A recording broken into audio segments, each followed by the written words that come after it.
Good morning, good evening, good afternoon, क्या हाल चाल सभी को मेरा नमस्कार। मेरा नाम है शिवम तिवारी और आपका बहुत बहुत स्वागत है आपके खुद के प्यारे चैनल में जिसका नाम है वी आर जीनियस।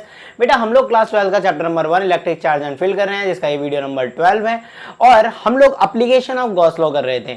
ठीक है, यानी जो प्रीवियस लेक्चर था हमारा उसमें हम लोग एप्लीकेशन ऑफ गॉस लॉ कर रहे थे जहां पर मैंने आपको दो मेन एप्लीकेशन बताई और आज हम तीसरी एप्लीकेशन करेंगे जहां पर हम लोग पढ़ेंगे electric field due to a charge pair. किसी चार्ज पेयर जो हमारा स्पेयर होगा वो चार्ज पेयर होगा, उस चार्ज पेयर के लिए हम लोग क्या निकालेंगे, इलेक्ट्रिक फील्ड निकालेंगे। ठीक है, और किसकी हेल्प से निकालेंगे, गॉस लॉ की हेल्प से निकालेंगे।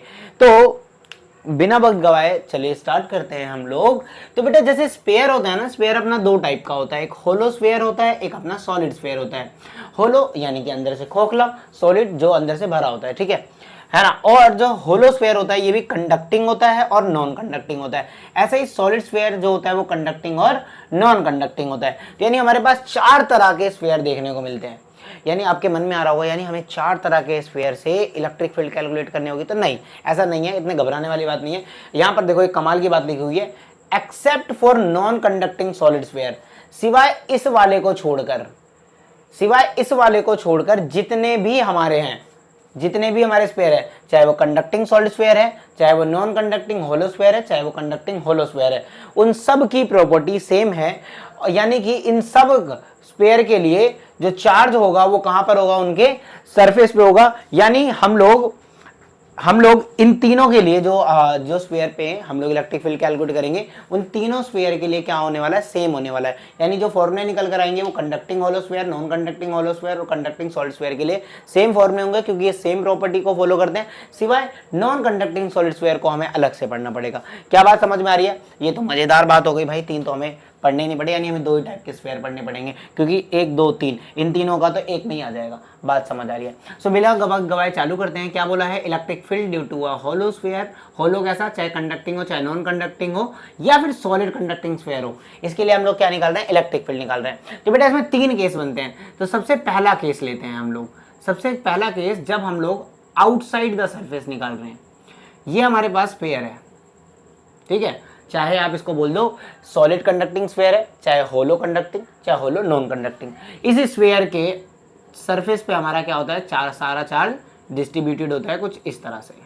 ठीक है, और हमें बोला गया है स्फीयर का जो रेडियस है, वो स्फीयर का जो रेडियस है उसको हम मान लेते हैं कैपिटल आर है। ठीक है, हमें क्या करना है, हमें इस स्फीयर से मान लेते हैं इस पॉइंट पर इलेक्ट्रिक फील्ड निकालनी है। ये कोई पी पॉइंट है, तो हम क्या करेंगे, हमें जिस पॉइंट पर स्फीयर से, इस चार्ज स्फीयर से इस पॉइंट पर इलेक्ट्रिक फील्ड निकालनी है, तो हम क्या करेंगे, गॉस लॉ की हेल्प से निकालेंगे। और गॉस लॉ लगाने के लिए हम यहाँ पर क्या बनाना पड़ेगा, एक गॉसियन सरफेस बनाना पड़ेगा। ठीक है, चलो यहाँ से हम बना देते हैं ऐसे करके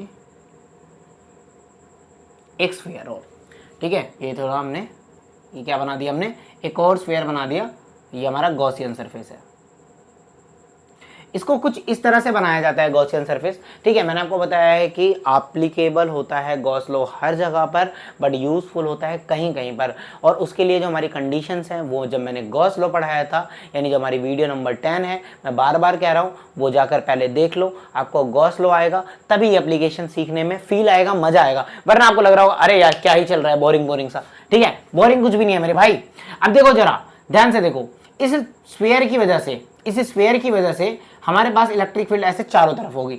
अच्छा, ये जैसे मान लो हम यहाँ से छोटा सा सरफेस एरिया काट लेते हैं, तो इस सरफेस एरिया का एरिया वेक्टर होगा इधर डीए वेक्टर। और इस पॉजिटिव स्फीयर से इलेक्ट्रिक फील्ड ऐसे सेंटर से होके, वैसे तो आपको लग रहा है सेंटर पे हम लोग सारा चार्ज रिसाइड मान लेते हैं, बट क्योंकि यहाँ पर तो सरफेस पे है ना चार्ज सारा, ये हमारे पास कैसा है, सरफेस पे है। तो इस सरफेस वाले स्फीयर को अच्छा बहुत दूर रख दे, अगर ध्यान से समझना मेरी बात, अगर ये जो स्फीयर है बहुत दूर रख दे तो कैसा लगेगा आपको, कैसा लगेगा भाई, ये ऐसा लगेगा कि कोई पॉइंट चार्ज रखा हुआ है, और कैसा, पॉजिटिव पॉइंट चार्ज रखा हुआ है। ये बात समझ में आ रही है? अच्छा, एक बात और जब कोई आउटसाइड से देखेगा, आउटसाइड का रेडियस क्या ले रखा है हमने, स्मॉल आर, और यहाँ पर जो स्मॉल आर है वो ग्रेटर देन है कैपिटल आर से, यानी रेडियस ऑफ स्फीयर से। ठीक है, अगर कोई आउटसाइड से देखेगा तो आउटसाइड से देखने के बाद उसको आउटसाइड से तो पता नहीं लग रहा है कि अंदर चार्ज स्फीयर रखा हुआ, उसको लगेगा कि यहाँ पर एक क्या रखा हुआ है, पॉइंट चार्ज रखा हुआ है जिसपे पॉजिटिव चार्ज है, एक पॉइंट पॉजिटिव चार्ज रखा हुआ है। ठीक है, खैर इस पॉजिटिव स्फीयर चार्ज की वजह से इलेक्ट्रिक फील्ड ऐसे चारों तरफ डिस्ट्रीब्यूटेड होगी। इलेक्ट्रिक फील्ड क्या होगी, ऐसे चारों तरफ डिस्ट्रीब्यूटेड होगी। ठीक है, सो इलेक्ट्रिक फील्ड की जो डायरेक्शन होगी वो ये होगी।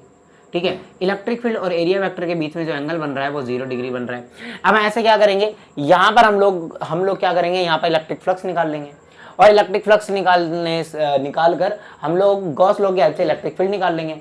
अच्छा, ऐसे कर करके चलो लगाते हैं according to Gauss law. Gauss law क्या कहता है, सबसे पहले समझो।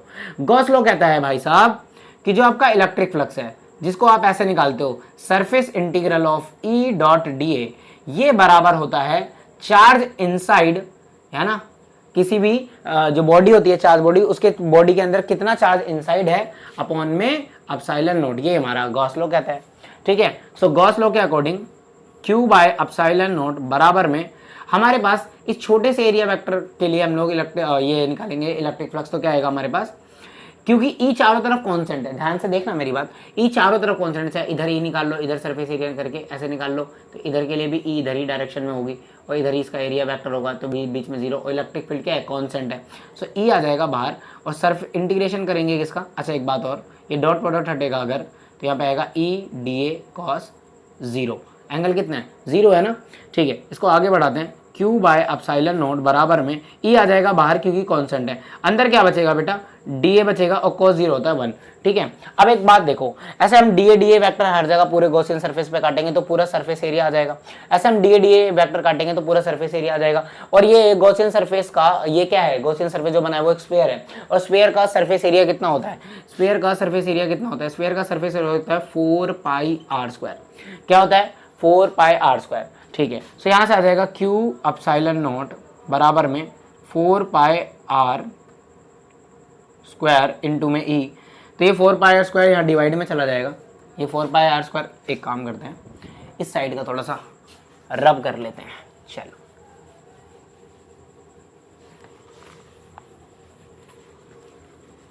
सो हमारे पास जो इलेक्ट्रिक फील्ड निकल कर आएगी, सो इलेक्ट्रिक फील्ड निकल कर आएगी, इलेक्ट्रिक फील्ड ये बटे में आ जाएगा 1/4 पाई एप्सिलॉन नॉट, देखो ये 4 pi epsilon naught are square, ये आर स्क्वायर नीचे आ गया ना, और यहाँ पर Q, ये आ गया हमारा पास इलेक्ट्रिक फील्ड, कौन सा, आउटसाइड के लिए फॉर्मूला आ गया, आउटसाइड के लिए।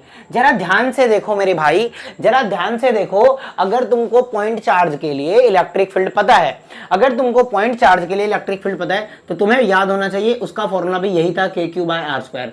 क्या इसका फॉर्मूला भी यही है? तो मैं वही तो बोल रहा हूं कि जब आप इसको आउटसाइड से देखते हो, जब स्फीयर को आप आउटसाइड द सरफेस से देखोगे तो ये ऐसा लगेगा कि अंदर एक पॉजिटिव चार्ज ही रखा हुआ है। बात समझ में आ रही है?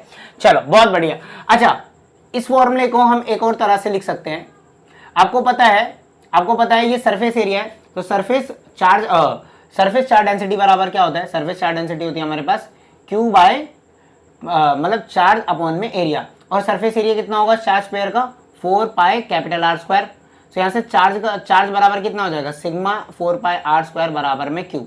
ठीक है, सो हम यहाँ से इलेक्ट्रिक फील्ड का ये भी फॉर्मूला लगा सकते हैं, E बराबर में Q के बदले रख देंगे sigma 4 pi are square upon में 4 pi epsilon naught small R square, 4 pi से 4 पाई कट गया, सो हमारे पास इलेक्ट्रिक फील्ड का फॉर्मूला आया sigma R square by epsilon naught are square in terms of किसके आ गया, charge density, in terms of charge density के हमारा इलेक्ट्रिक फील्ड आ गया। समझ आ रहा है? एक ये फॉर्मूला है, एक ये फॉर्मूला है, चार्ज डेंसिटी के टर्म में निकालना हो तो ये, और अदरवाइज ये फॉर्मूला, कोई दिक्कत तो नहीं है। जब हमें इस स्फीयर से आउटसाइड इलेक्ट्रिक फील्ड निकालनी थी तो हमारा फॉर्मूला ये आया।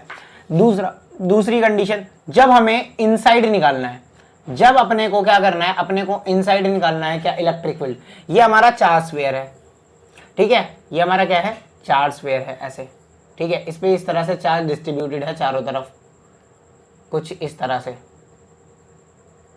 ठीक है, और हमें क्या करना है, इनसाइड मान लेते हैं, ये रेडियस तो हो गया कैपिटल आर, हमें क्या करना है, इनसाइड यहाँ पर मान लेते हैं P पॉइंट पर हमें क्या चाहिए, इलेक्ट्रिक फील्ड, तो यहाँ पर हम क्या कर लेंगे, ऐसे गॉसियन सरफेस बना लेंगे, क्या कर लेंगे, ऐसे गॉसियन सरफेस बना लेंगे जिसका रेडियस कितना होगा, जिसका रेडियस मान लेते हैं स्मॉल आर है, इसका रेडियस है स्मॉल आर।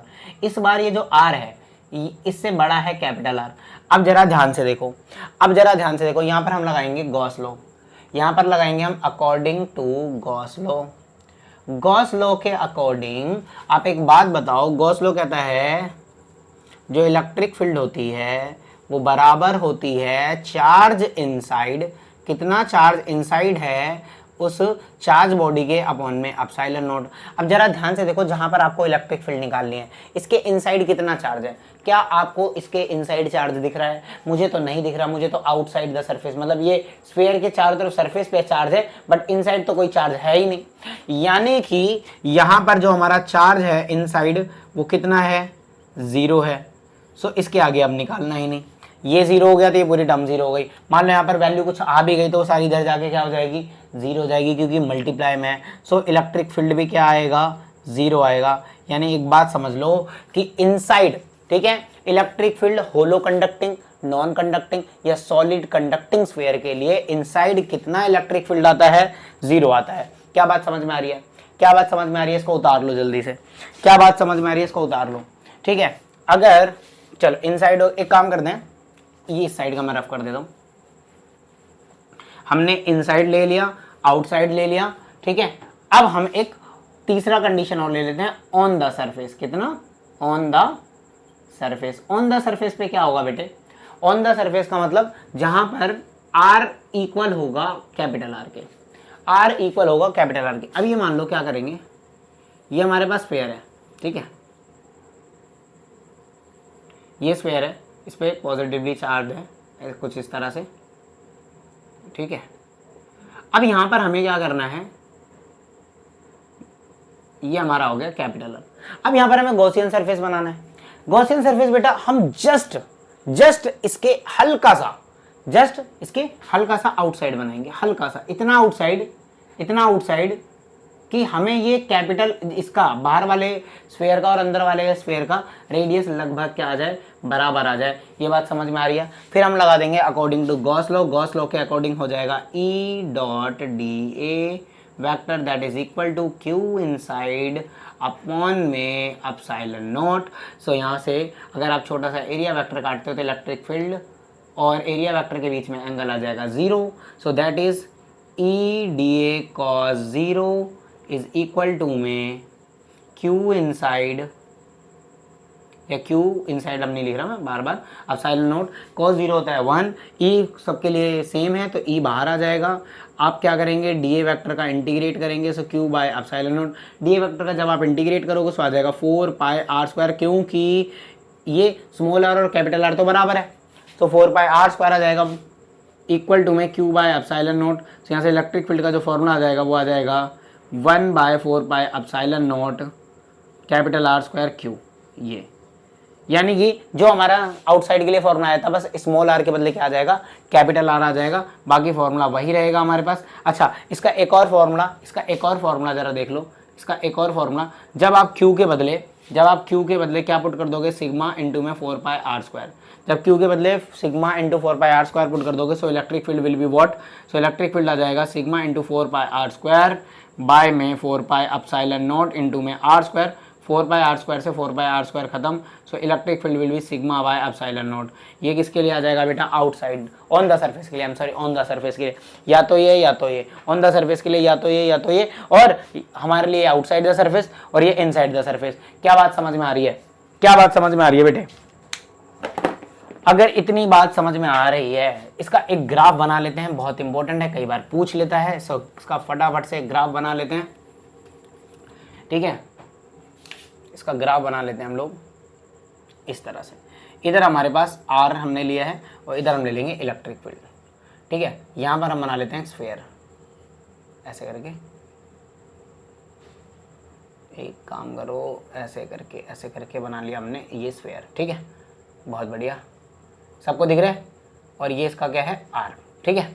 अब जरा ध्यान से देखो, जब ये कौन सा पॉइंट है, ये पॉइंट वो है ऑन द सरफेस, यहाँ पर R बराबर है R, और ये इधर वाला पॉइंट क्या है, ये है इनसाइड द स्फीयर, ये क्या है, इनसाइड वाला केस है। इनसाइड में जो स्मॉल आर होता है वो छोटा होता है कैपिटल आर से, ठीक है। और इनसाइड तो इलेक्ट्रिक फील्ड क्या होती है, जीरो। तो इलेक्ट्रिक फील्ड इनसाइड कैसी है, ऐसे जीरो। तो ये ग्राफ जाएगा कुछ इस तरह से, थोड़ा डार्क कर देते हैं, इस तरह से। इनसाइड तो इलेक्ट्रिक फील्ड जीरो है, और अब पहुंच गई कहां पर, on the surface. On the surface पे इलेक्ट्रिक फील्ड मैक्सिमम होती है, ये हमारी ऑन द सरफेस पे इलेक्ट्रिक फील्ड क्या है, मैक्सिमम है, ठीक है। अब जरा ध्यान देखो, आउटसाइड पे देखो E और आर स्क्वायर के बीच में कैसा रिलेशन है, इनवर्स स्क्वायर लो लग रहा है। E is inversely proportional to R square. अब यहां से जब इससे इधर जाओगे, इस साइड क्या है, इस side R will be greater than R, यानी आउटसाइड द स्फीयर का केस है भाई। स्फीयर से आउटसाइड जाओगे तो इलेक्ट्रिक ग्राफ कैसा बनेगा, कुछ इस तरह से बनेगा, ठीक है। ये किस वजह से बन रहा है, क्योंकि E will inversely proportional to R square. समझ में आया क्या बेटे, इतना समझ में आया क्या आपको, ठीक है। हम लोगों ने क्या करा, हम लोगों ने कहा कि स्फीयर हमारे पास दो तरह के होते हैं, सॉलिड, होलो, ठीक है। उसमें से मैंने बताया कि होलो के चाहे कंडक्टिंग और नॉन कंडक्टिंग और सॉलिड कंडक्टिंग के लिए सेम प्रॉपर्टीज होती है, क्योंकि इन सब के जो चार्ज होते हैं वो ऑन सरफेस के, मतलब स्फीयर की सरफेस पे ही आ जाते हैं। इनसाइड कोई भी चार्ज नहीं होता, इवन सॉलिड कंडक्टिंग स्फीयर का भी नहीं होता। तो इन तीनों के लिए जो फॉर्मूले आते हैं वो सेम आते हैं। और इसमें हमने तीन केस पढ़े, अगर स्फीयर से कोई आउटसाइड पॉइंट पर इलेक्ट्रिक फील्ड पूछे तो कितने निकालोगे, इनसाइड पूछे तो कैसे निकालोगे, और ऑन द सरफेस पूछ ले जहां पर मैक्सिमम इलेक्ट्रिक फील्ड होगी तो कैसे निकालोगे, है ना। उसके बाद हमने इसका ग्राफ देख लिया, ठीक है। तो बेटा चलो अपने दूसरे केस की तरफ चलते हैं। मैंने बताया था ना कि हमारे पास दो तरह के स्फीयर हैं, तीन तरह के स्फीयर थे, यानी होलो कंडक्टिंग, होलो नॉन कंडक्टिंग और सॉलिड कंडक्टिंग। उनके लिए तो हमने एक ही फॉर्मूला ड्राइव करे और सबके लिए सेम था, क्योंकि उनका जो चार्ज डिस्ट्रीब्यूशन था वो सरफेस पे था। लेकिन जो सॉलिड नॉन कंडक्टिंग स्फीयर है इसको हमें अलग से पढ़ना पड़ रहा है। काहे अलग पढ़ना पड़ रहा है भाई, काहे की दिक्कत जो है वो ये है कि ये यूनिफॉर्मली इसमें चार्ज स्प्रेड होता है, कुछ इस तरह से, ऐसे हर जगह चार्ज ही चार्ज, ठीक है। अब जरा ध्यान दो, तो इसमें भी हम वही तीन केस करेंगे। सबसे पहले हम करेंगे आउटसाइड वाला, ठीक है। इसका हमारे पास जो स्मॉल आर होगा that is greater then capital R, ये इसका रेडियस हो गया कैपिटल आर, और हम यहाँ बाहर एक गॉसियन सरफेस बना लेंगे, बहुत बढ़िया सा मस्त सा गोल सा, और जिसका रेडियस होगा स्मॉल आर। अरे यार क्या बात है, चलो ठीक है। तो फटाफट से देखो, अब यहां पर जो हमारा सरफेस एरिया होगा वो इस डायरेक्शन में होगा।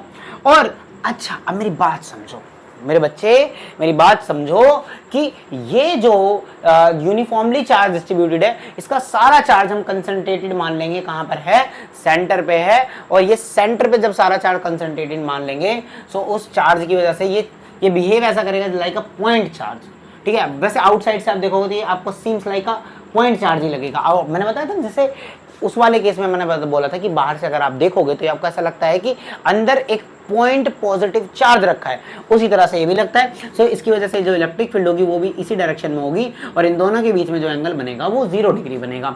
सो हम यहाँ पर क्या लगाएंगे, गॉस लॉ लगाएंगे। क्या लगाएंगे, सॉरी, गॉस लॉ लगाएंगे। So Gauss law that is equal to Q by epsilon naught surface integration of dE/dA cos क्या लगाएंगे 0, cos 0 1 होता है। इलेक्ट्रिक फील्ड चारों डायरेक्शन में सेम है, बाहर ले लो, अंदर आ जाएगा dA बेटा। So Q by epsilon naught, ठीक है। इस बाहर वाले गॉसियन सरफेस का सरफेस एरिया कितना आएगा बेटे, 4 pi capital small r square. कोई दिक्कत तो नहीं है, that is Q epsilon not.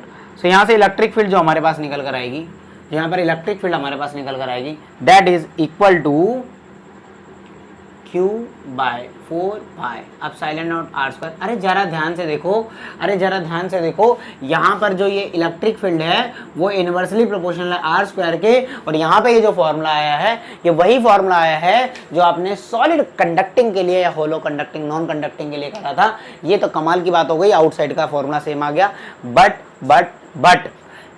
But इनके बीच में डिफरेंस है।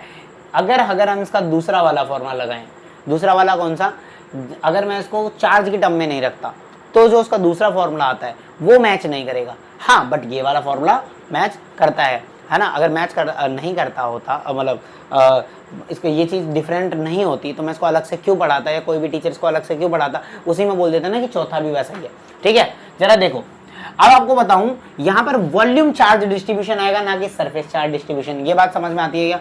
वॉल्यूम चार्ज डिस्ट्रीब्यूशन होता है रो, क्या होता है क्यू बाय, और यहाँ नीचे क्या आएगा वॉल्यूम। वॉल्यूम क्या होगा बेटा, इस वाले हमारे स्फीयर का वॉल्यूम होता है 4/3 पाई आर क्यूब। कोई दिक्कत तो नहीं है, तो यहाँ से आ जाएगा rho 4/3 pi are cube that is equal to by Q.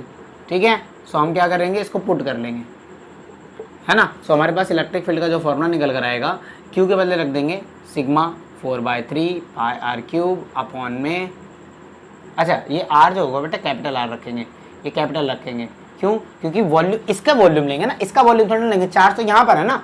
So capital R cube लेंगे। I am sorry my mistake. अपनी गलतियों को तुरंत मान लो, लड़के तो जल्दी से मान लेते हैं। हाँ ठीक है, so by 4 pi epsilon naught are square. ठीक है, तो एक काम करते हैं, यहाँ से क्या हो जाएगा हमारे पास, 4 पाई से 4 पाई कैंसिल, सो ई बराबर में आ जाएगा सिग्मा, ये तो खत्म हो गया, आर क्यूब, क्या बचेगा एप्सिलॉन नॉट आर स्क्वायर। ये आ जाएगा हमारे पास फॉर्मूला इन टर्म्स ऑफ रो, यानी चार्ज डिस्ट्रीब्यूशन के टर्म में ये फॉर्मूला आ जाएगा। अच्छा, ऑन द सरफेस के लिए अगर आपको ये करना है तो ऑन द सरफेस के लिए स्मॉल आर की जगह क्या आ जाएगा, कैपिटल आर आ जाएगा, स्मॉल आर की जगह क्या आ जाएगा, कैपिटल आर आ जाएगा, और यहाँ से इलेक्ट्रिक फील्ड आ जाएगा। इसलिए मैं ऑन द सरफेस वाला केस नहीं करा रहा। ठीक है, ऑन द सरफेस बिल्कुल ऐसा ही है, बस यहाँ पे स्मॉल आर की जगह कैपिटल आर आ जाएगा, यहाँ स्मॉल आर की जगह कैपिटल आर आ जाएगा, तो स्क्वायर में कट जाएगा, तो यहाँ पे सिर्फ आर आर बचेगा। ठीक है, क्लियर है क्या बात? तो ऑन द सरफेस वाला केस नहीं करा रहा, इनसाइड वाला बहुत जरूरी है, और इनसाइड वाला आपसे पूछ सकता है। सो इनसाइड वाला हम कर लेते हैं फटाफट से। क्या आएगा बेटा इनसाइड वाले केस में? इनसाइड वाले केस में जरा देखो, अब क्या है, ये हमारा स्फीयर है, इसमें हमारे पास चार्ज डिस्ट्रीब्यूटेड है पूरे वॉल्यूम में कुछ इस तरह से। ठीक है, कुछ इस तरह से ये चार्ज इस पे है डिस्ट्रीब्यूटेड। अच्छा, अब हमने इनसाइड इसका जो रेडियस है वो तो है कैपिटल आर, हमने इनसाइड एक स्फीयर बना लिया, गॉसियन सरफेस अपना ये रहा, इसका जो रेडियस है वो ले लिया हमने स्मॉल आर, जो स्मॉल आर है it is less then capital R. ये बात समझ में आ रही है? बिल्कुल समझ में आ रही है भाई साहब। अच्छा, अब हम क्या कर लेते हैं, इस पे लगा लेते हैं Gauss law, according to Gauss law. अब जरा बात समझना मेरे मित्र, मेरे भाई, जरा बात समझना। अब देखो, इसका सरफेस एरिया मान लो ये है, अब इसके अंदर का जितना चार्ज है उसको हम कंसंट्रेटेड मान लेंगे सेंटर पे, तो उसकी इलेक्ट्रिक फील्ड की डायरेक्शन ये होगी, और इसका एरिया वेक्टर भी इसी डायरेक्शन में होगा, इनके बीच में एंगल होगा। सो यहाँ पर हम गॉस लॉ लगाओगे, so Q by epsilon naught E dot D A cos 0 1 होता है, इलेक्ट्रिक फील्ड कॉन्स्टेंट है, बाहर ले लेंगे। सो डी ए का इंटीग्रेशन करना है हमें, that is Q by epsilon naught, so that is Q by epsilon not. D A का इंटीग्रेशन करोगे क्या आ जाएगा, इनसाइड वाले स्फीयर का एरिया क्या आ जाएगा हमारे पास, इनसाइड वाले का आ जाएगा हमारे पास area, so 4 pi are square. ठीक है, 4 पाई आर स्क्वायर आ जाएगा हमारे पास इनसाइड वाले का सरफेस एरिया। ठीक है, अच्छा अब जरा ध्यान से देखो, अब यहाँ पर जो ये क्यू है इसके बदले क्या लिखेंगे, इस क्यू के बदले ये लिखेंगे sigma 4/3 pi are cube by epsilon naught that is equal to E dot 4 pi are square. अब जरा ध्यान से देखो कि 4 पाई से तो 4 पाई कैंसिल हो गया, 4 पाई से तो 4 पाई हमारा हो गया कैंसिल। अच्छा एक बात और, यहाँ पर ये जो आर रखेंगे ना, कैपिटल आर नहीं रखेंगे, क्यों नहीं रखेंगे भाई, क्यों नहीं रखेंगे? क्योंकि यहाँ पर जो चार्ज हम ले रहे हैं वो इनसाइड वाला ले रहे हैं ना, तो हमें ये वाला सरफेस का हमें ये लेना पड़ेगा, क्या नाम है, वॉल्यूम, क्योंकि इसके अंदर हम इन चार्ज की बात करें, बाहर वाले चार्ज की तो बात नहीं करें। तो यहाँ पे स्मॉल आर क्यूब आएगा, जहाँ से क्यूब से स्क्वायर भी कट जाएगा। ठीक है, ये छोटी सी मेरे से गलती हो गई थी, मैंने कैपिटल आर ले लिया, दोबारा से मैं इसके लिए क्षमा प्रार्थी हूँ। सो हमारे पास आ जाएगा सिग्मा यहाँ पे 3 एप्सिलॉन नॉट, और यहाँ क्या बच गया बेटे, सिर्फ आर बच गया ना, सिग्मा 4 पाई कैंसिल हो गया। ठीक है, और यहाँ पे क्या बचा, इलेक्ट्रिक फील्ड। सो इलेक्ट्रिक फील्ड का जो फॉर्मूला आया वो आ गया, सिग्मा बोल रहा हूँ बराबर rho r by 3 epsilon naught. Electric field का जो हमारे पास फॉर्मूला आ गया वो आ गया कितना, रो आर बाय 3 एप्सिलॉन नॉट। ये आ गया हमारे पास इलेक्ट्रिक फील्ड का फॉर्मूला इनसाइड के लिए। अच्छा, अगर आप इसको उसकी चार्ज की टर्म में लिखना चाहते हो, सो ई बराबर में इसके बदले ये लिख दो, ये सिग्मा के बदले आप डाल दो ये क्यू बाय 4 पाई एप्सिलॉन, ये डाल दो ये। ठीक है, ये डाल दोगे सो आपको इन टर्म्स ऑफ चार्ज मिल जाएगा, इन टर्म्स ऑफ चार्ज मिल जाएगा। ठीक है, ये खुद से कर लेंगे, कोई दिक्कत थोड़ी ना है। ये डाल दो ना चार्ज उठा के यहाँ पे, यहाँ डाल दो, कुछ कटेगा तो ठीक है, नहीं कटेगा तो ऐसे कैसे पुट कर देना, आंसर आ जाएगा। ठीक है, इतनी बात समझ में आ गई। अब इसका ग्राफ बना लेते हैं। अच्छा, ग्राफ बनाने से पहले जरा ध्यान दो, जो इलेक्ट्रिक फील्ड है, यहाँ पर जो इलेक्ट्रिक फील्ड है ये डायरेक्टली प्रोपोर्शनल किसके है? इलेक्ट्रिक फील्ड डायरेक्टली प्रोपोर्शनल है आर के। इलेक्ट्रिक फील्ड डायरेक्टली प्रोपोर्शनल है आर के। चलो जल्दी से इसका ग्राफ बना लेते हैं हम लोग, जल्दी से इसका हम लोग ग्राफ बना लेते हैं। बहुत छोटा सा ग्राफ है और बहुत समझदारी वाला ग्राफ है भाई साहब। ग्राफ इसका बहुत छोटू सा और बहुत समझदारी वाला, जो आपको समझ आ जाए। सो इधर आर है, इधर इलेक्ट्रिक फील्ड ले लेंगे, इधर हम बना लेंगे वही अपना स्फीयर, ये हो जाएगा आर, ये हमारे पास है सरफेस जहाँ पर R that is equal to R. यहाँ पर क्या होगा, आर इज ये इनसाइड है ना, इनसाइड के केस में क्या होता है, R is less than R, और यहाँ पर क्या होता है, R is greater than R. ठीक है, ये इनसाइड के केस में, इनसाइड के केस में इस बार जीरो नहीं है, इनसाइड के केस में इस बार इलेक्ट्रिक फील्ड डायरेक्टली प्रोपोर्शनल किसके है, इलेक्ट्रिक फील्ड डायरेक्टली प्रोपोर्शनल है आर के। ये देख लो, electric field directly proportional r के, यहाँ पे भी लिख रखा है मैंने, electric field inversely proportional r के है, दिख रहा है, E is inversely proportional r. ठीक है, तो इनवर्सली का रिलेशन ऐसे बनता है ग्राफ, क्योंकि E is directly proportional to R है, और यहाँ पर आ जाएगा मैक्सिमम, ये सरफेस में मैक्सिमम होगा। उसके बाद हमने अभी आउटसाइड वाले के लिए ग्राफ कैसा देखा था, ऐसा, क्योंकि उधर क्या है, रिलेशन है 1/r², कोई दिक्कत तो नहीं है।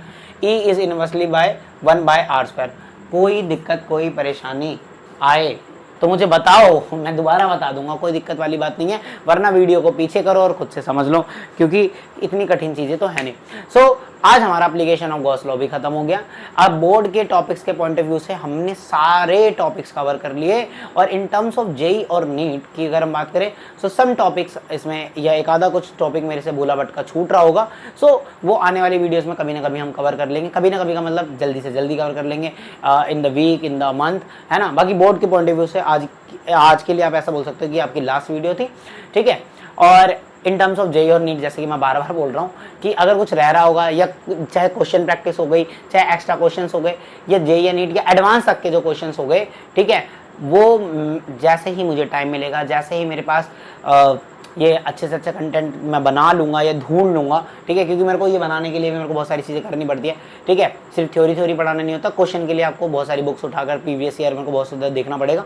सो मैं जब भी वो बन जाएगा, जो भी तैयार होगा, जल्द से जल्द आपको इसी चैनल पर मिल जाएगा। और अभी के लिए आप पढ़ते रहिए, और आज के लिए वैसे तो एक चैप्टर एक तरह से ख़त्म हो गया। So thank you very much.